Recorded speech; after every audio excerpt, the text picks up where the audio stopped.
Income tax में फिर से हमारा टॉपिक इस है कैपिटल गेन और इसका पार्ट 4 है। 1 2 3 पार्ट्स में करा चुकी हूँ। उसमें मैंने इसके न्यूमेरिकल पोर्शन ही कराया है। आज फिर से न्यूमेरिकल लिया है इसका, क्योंकि इसमें मुझे मेन पॉइंट बताने हैं और आज का ये वीडियो मोस्ट इम्पोर्टेंट है आपके एग्ज़ाम के लिए। तो यहाँ हमने एक क्वेश्चन लिया है कि श्री डी ने गत वर्ष 1984 और 85 में गहने खरीदे कितने के 80,000 के, और फिर से 1990 में और 90-91 में फिर से गहने खरीदे कितने के 90,000 के। अभी तक हमने केवल एक ही चीज़ खरीदते थे और एक ही चीज़ को बेचते थे। अब क्वेश्चन में हमने लिया है कि दो चीज़ें खरीदेगा और दोनों चीज़ों को ही बेचेगा। तो देखिए क्वेश्चन को किस प्रकार करेंगे। हम इसे दो तरह से कर सकते हैं, या तो हम दोनों को एक साथ लें या फिर अलग निकालें कि फर्स्ट ज्वेलरी ये हो जाएगी और सेकंड ज्वेलरी ये कहलाएगी। यहाँ देखिए सबसे पहले हम करेंगे इनको दोनों को एक साथ लेके भी करेंगे और फिर अलग अलग से भी लें। फर्स्ट ज्वेलरी और सेकंड ज्वेलरी के अकॉर्डिंग भी हम करेंगे। आगे पढ़ते हैं। देखो पहली ज्वेलरी उसने 1984-85 में खरीदी 80,000 की, और दूसरी ज्वेलरी 1990-91 में खरीदी 90,000 की। उसने सभी गहने 15/5/2012 में बेच दिए। मतलब जो उसने खरीदी थी दोनों ज्वेलरी वो 2012 में बेच दी। अब देखते हैं कितने में बेची। जो 84 और 85 में खरीदी थी, मतलब जो 80,000 की ज्वेलरी खरीदी थी वो उसने कितने में बेची, 6 लाख में बेची। और जो उसने 90-91 में 90,000 की ज्वेलरी खरीदी थी वो उसने कितने में बेची है, 6,10,000 में बेची। आगे बढ़ते हैं। गहनों के हस्तांतरण करने में विक्रय मूल्य के 1% के बराबर खर्च आया। मतलब जब हमने ये गहने खरीदे थे, ज्वेलरी खरीदी थी, इनको जब हमने 6,10,000 में बेचा तो बेचने के दौरान जो हमारा खर्चा हुआ वो 1% के बराबर आया। किसके, विक्रय मूल्य के। उसके बाद देखते हैं 15/6/2013 में उसने एक 3,15,000 का एक नया मकान खरीदा। ठीक, और आगे बढ़ते हैं। 2013 और 14 के लिए कर योग्य पूंजी लाभ की गणना कीजिए, जबकि सूचकांक कितने हैं, 1984-85 का 125 है, 90-91 का 182 है और 2012 और 13 का 852 है। तो क्वेश्चन को स्टार्ट करते हैं। कैपिटल गेन का फॉर्मेट कहता है कि सबसे पहले सेल आता है और उसमें से फिर सेलिंग एक्सपेंस माइनस करते हैं।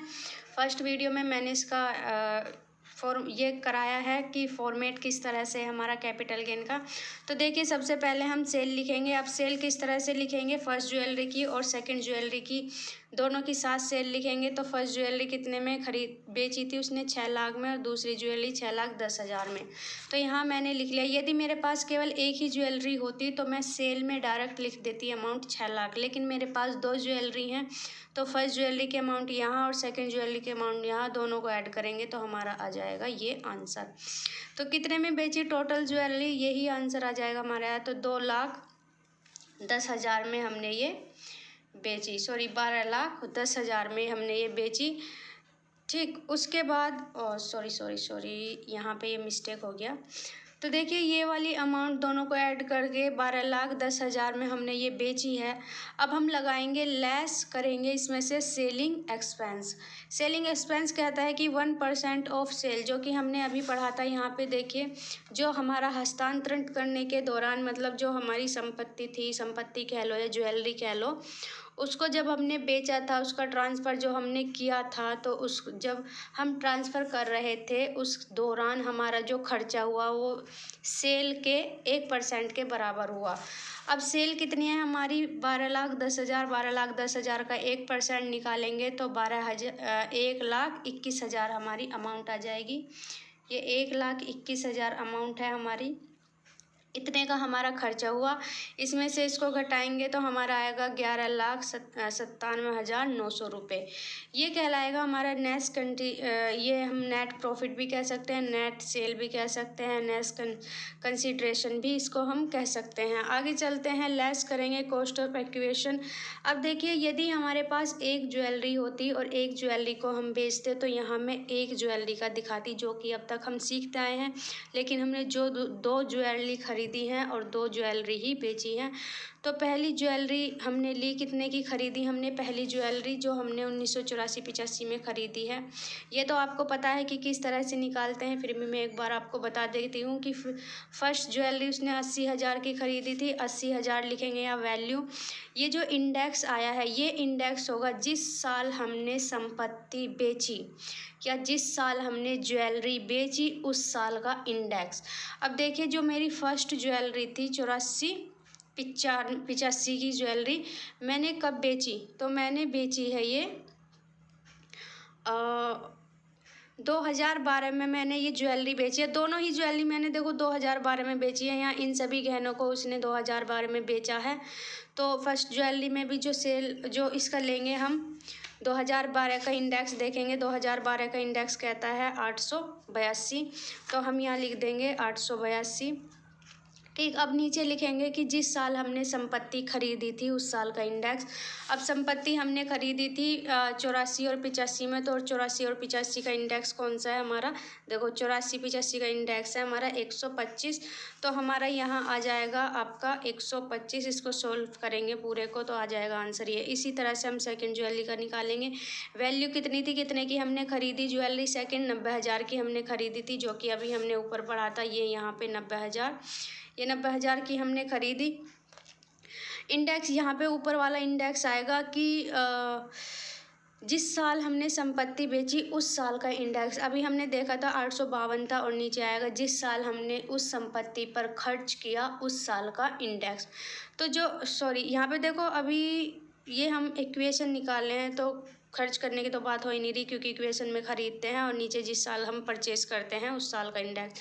तो देखिए, ये वाली हमने परचेस कब की थी, ये हमने परचेस की थी 90 और 91 में। यहाँ देखेंगे 90-91 का इंडेक्स क्या कहता है, 182 इंडेक्स है हमारा। तो यहाँ आ जाएगा 180। इसको सॉल्व करेंगे तो ये आ जाएगा, दोनों का इसका और इसका एडिशन करेंगे ये, और इसमें से इसको घटाएंगे तो हमारा आ जाएगा कैपिटल गेन। अभी टैक्सेबल कैपिटल गेन नहीं आया है जिस पे हम टैक्स लगाते हैं, केवल लिखेंगे कैपिटल गेन। अब हम लगाएंगे डिडक्शन। डिडक्शन क्यों लगाएंगे, क्योंकि उसने एक न्यू हाउस खरीदा है। मैंने 3 डिडक्शन बताई थी आपको अंडर सेक्शन 54 के तहत 3 डिडक्शन आती है। पहली डिडक्शन होती है न्यू हाउस और capital gain whichever realise, मतलब दोनों में से जो भी कम हो। मान लो हमने एक न्यू हाउस खरीदा, न्यू हाउस खरीदने के बाद पहली डिडक्शन मैंने आपको बताई है कि अंडर सेक्शन 54 के तहत कौन सी 3 डिडक्शन आती है। पहली डिडक्शन न्यू हाउस और कैपिटल गेन, न्यू हाउस और capital gain whichever realise जो भी हमारा होगा। दूसरी डिडक्शन मैंने बताई थी कैपिटल गेन की, कैपिटल गेन दिया होगा। और तीसरी डिडक्शन मैंने बताई थी NaHI की। ठीक है, अब इसमें से मुझे 2 डिडक्शन तो नहीं दी गई है, केवल एक डिडक्शन दी गई है न्यू हाउस की। उसने न्यू हाउस खरीदा है कितने का, 3,15,000 का। 2013 में उसने न्यू हाउस खरीदा है। लेकिन हम 3,15,000 यहाँ पे नहीं लिखेंगे। हमने अब ये जो डिडक्शन आपको बताई थी न्यू हाउस और कैपिटल गेन, दोनों में से जो भी कम हो, न्यू हाउस और capital gain which ever is less, दोनों में से जो भी कम होगा उसकी हम डिडक्शन लेंगे। अब देखिए, न्यू हाउस है मेरा 3,15,000 का, जबकि मेरा कैपिटल गेन कितना आ रहा है 2,31,000। तो दोनों में से कौन सा कम है, 2,31,000। तो न्यू हाउस की डिडक्शन क्या आ जाएगी, 2,31,301। तो इसमें से इसको घटाएंगे तो आ जाएगा 0। तो यहाँ क्या कहलाएगा, ये लॉन्ग टर्म कैपिटल इक्वल, क्योंकि ये 0 आया है। यदि ये मान लो कम आता तो हमारा हो जाता लॉस, यदि ज़्यादा आ जाता तो हमारा हो जाता गेन, और यदि ये 0 आया तो हमारा हो जाएगा इक्वल। ये बहुत इक्वल जो आता है बहुत रेयर कंडीशन में आता है, या तो हमारा लॉस आएगा या हमारा प्रॉफिट आएगा। अब देखिए, इसमें जो इम्पोर्टेंट टॉपिक है वो क्या है, ये इम्पोर्टेंट टॉपिक ये है, देखो यहाँ हमने ज्वेलरी खरीदी, ये ज्वेलरी खरीदी और ये ज्वेलरी, मान लो ये हाउस ही होते, एक घर ही होता कि एक मकान संपत्ति 80,000 की खरीदी और ये मकान संपत्ति 90,000 की खरीदी, और ये हमने बेच दी इतने। अब यहाँ पे भी तो मकान संपत्ति है, जो हमने एक नया हाउस खरीदा, फिर उसका हमने टैक्सेबल क्यों नहीं किया, यहाँ पे क्यों नहीं लिया उसे, यहाँ पे हमने उसका डिडक्शन ही क्यों बनाया, इनका डिडक्शन क्यों नहीं बनाया। न्यू हाउस खरीदना या ज़रूरी नहीं है कि यहाँ न्यू हाउस ही आए, यहाँ आ सकता है कि न्यू ज्वेलरी खरीदी, ठीक। तो हमने ये क्यों नहीं लिए, मेरा क्वेश्चन है कि हमने ये क्यों नहीं लिए, ये ही डिडक्शन में क्यों लिया? यदि ये डिडक्शन में लिया तो क्यों लिया, और ये हमने इसमें क्यों नहीं दिखाया? क्योंकि ये भी हमने ख़रीदे हैं और ये भी हमने ख़रीदा है एक न्यू हाउस। तो फिर इस वाले हाउस को हमने यहाँ क्यों नहीं दिखाया, या इन वाली ज्वेलरी को हमने डिडक्शन में क्यों नहीं लिया? तो इसके लिए मैंने एक आपको नोट लिखा है नीचे। यदि नई संपत्ति क्रय करने अथवा निर्माण करने की तिथि से 3 वर्ष के अंदर बेच दी जाती है, तो यदि मैं ये जो मैंने मकान ख़रीदा है 3,15,000 का, यदि मैं इसको 3 साल के अंदर बेच दूँ तो पूंजी लाभ जो हमने एग्जैम्प्ट किया है, ये एग्जैम्प्ट कराए जा चुके हैं, वह कर योग्य हो जाएंगे। तो फिर ये हमारा यहाँ नहीं लिखा जाएगा। यदि मैं इस संपत्ति को, जो मैंने न्यू हाउस ख़रीदा है, इसको मैं बेच देती हूँ, तो फिर ये हमारी डिडक्शन नहीं कहलाएगी। तो हम इसको लिखेंगे ऊपर यहाँ सेल में कि हमने इतने का बेचा। ठीक है। लेकिन यदि मैं इसको नहीं बेचती हूँ 3 साल के अंदर, तो मेरा ये डिडक्शन कहलाएगा। क्लियर है यहाँ पॉइंट आपको? तो मैं यही क्लियर कराना चाह रही थी आपको इसमें। और आगे पढ़ते हैं। नई संपत्ति के हस्तांतरण से होने वाली पूंजी लाभ। अब जो हमने हस्तांतरण किया है, जो संपत्ति हमने बेची है, ये संपत्ति यदि हमने बेच दी तो पुराने एग्जैम्प्ट पूंजी लाभ में जोड़कर शॉर्ट टर्म कैपिटल गेन के रूप में कर योग्य होगा। जिस तरह से मान लो ये डिडक्शन नहीं होती, तो ये जो संपत्ति है, देखो ये कर योग्य, मान लो यहाँ पे मेरा 5,000 या 10,000 आ जाता, तो ये कर जो यहाँ अमाउंट आती वो कर योग्य कहलाती। उसी तरह से जब हम ये वाला हाउस बेच देते 3 साल के अंदर, तो हमारा इसी तरह से इसमें से सेलिंग एक्सपेंस माइनस होते और इक्वेशन निकलता, फिर यहाँ से टैक्सेबल कैपिटल गेन हमारा निकल के आ जाता। लेकिन अब ये हमने हाउस बेचा नहीं है 3 साल के अंदर, तो हमारा ये डिडक्शन कहलाएगा। एक नोट और है यहाँ नीचे मैंने आपके लिए लिखा है, ये LTCG जो है और STCG। LTCG होता है लॉन्ग टर्म कैपिटल गेन। 2 तरह के मैंने आपको गेन बताए थे, गेन्स। पहला गेन्स था लॉन्ग टर्म कैपिटल गेन और दूसरा शॉर्ट टर्म कैपिटल गेन। मतलब जो 3 साल की संपत्ति होती है, मतलब यदि हमने कोई संपत्ति खरीदी और उस संपत्ति को हमने 3 साल के अंदर बेच दिया, तो वो मेरा शॉर्ट टर्म कैपिटल गेन कहलाता है। और यदि मैंने कोई संपत्ति खरीदी और 3 साल से ज़्यादा साल लगे उसे बेचने में, तो वो लॉन्ग टर्म कैपिटल गेन हमारा कहलाएगा। ठीक है। अब देखिए इसको कवर करते हैं। अब कभी कभी क्या होता है कि क्वेश्चन में हमें 2-3-4 हाउस दे दिए जाते हैं। कभी हमारा शॉर्ट टर्म कैपिटल गेन आ जाता है, तो कभी हमारा लॉन्ग टर्म कैपिटल गेन आ जाता है। यदि मान लो मुझे 5 हाउस दे दिए, 1 2 3 4 5, ये 5 हाउस दे दिए।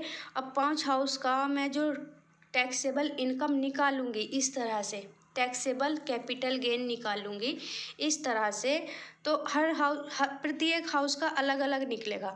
जैसे यहाँ 2 ज्वेलरी थी, मैंने तो यहाँ एक साथ निकाल दिया, लेकिन मैं इनको अलग अलग करके भी निकाल सकती थी। अलग अलग कैसे निकालती, देखो इसकी सेल कितनी हो जाती, फर्स्ट ज्वेलरी की 6 लाख हो जाती। 6 लाख का मैं 1% निकालती तो मेरा आता कितना, 6 लाख का 1% निकालती तो 6,000 आ जाता मेरा। तो 6,000 6 लाख में से घटाती तो ये आ जाता। फिर केवल इस पे लगा के, मतलब अलग अलग करके भी मैं इसको निकाल सकती थी, तो मेरा आंसर तब भी सेम ही आता। ठीक है। इसी तरह से मान लो हमें 5 हाउस दे दिए, तो 5 हाउस की मैं जो टैक्सेबल कैपिटल गेन निकालूंगी वो अलग अलग निकालूंगी। अब मान लो फर्स्ट हाउस का मेरा आया लॉन्ग टर्म कैपिटल गेन, इस वाले हाउस का आया शॉर्ट टर्म कैपिटल गेन, लेकिन इस वाले हाउस का आ गया शॉर्ट टर्म कैपिटल लॉस। इस वाले हाउस का आ गया लॉन्ग टर्म कैपिटल लॉस, और ये वाला आ गया शॉर्ट टर्म कैपिटल गेन।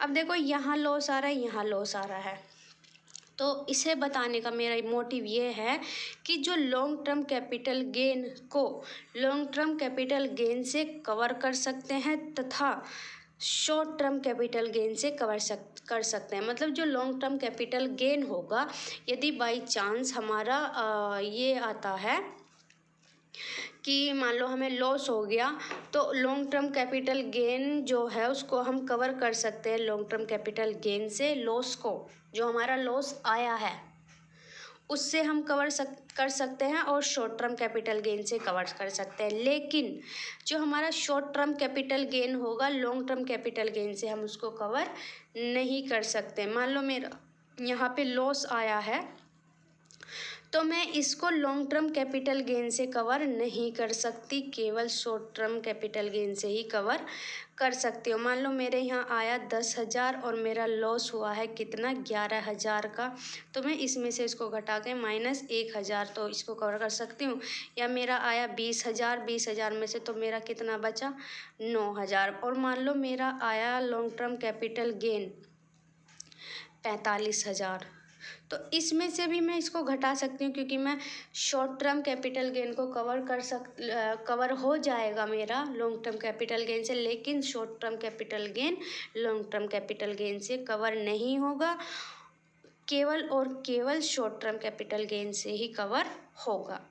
ठीक, यदि ये आपको पॉइंट समझ में आ गया हो तो कमेंट बॉक्स में ज़रूर लिखना, और ये नहीं आया हो तो मैं इस पर एक वीडियो आपको ज़रूर बना के दूंगी कि किस तरह से हम इसको कवर कर सकते हैं, क्योंकि इसी तरह के क्वेश्चन हमारे एग्ज़ाम में बनते हैं कि किससे हमें किसको कवर करना है। पहले को क्वेश्चन को सॉल्व करते हैं, फिर उसको हम कवर करते हैं। ठीक, तो वीडियो अच्छी लगी हो तो लाइक कीजिए, शेयर कीजिए, और कमेंट बॉक्स में आप ज़रूर लिखना इसके बारे में यदि आपको ये समझ में आ गया है और ये क्वेश्चन भी। ठीक, और यदि आपने चैनल को सब्सक्राइब नहीं किया तो प्लीज़ सब्सक्राइब कर लीजिए, और नोटिफिकेशन वीडियो का पाने के लिए बेल आइकन को प्रेस कीजिए। So thank you.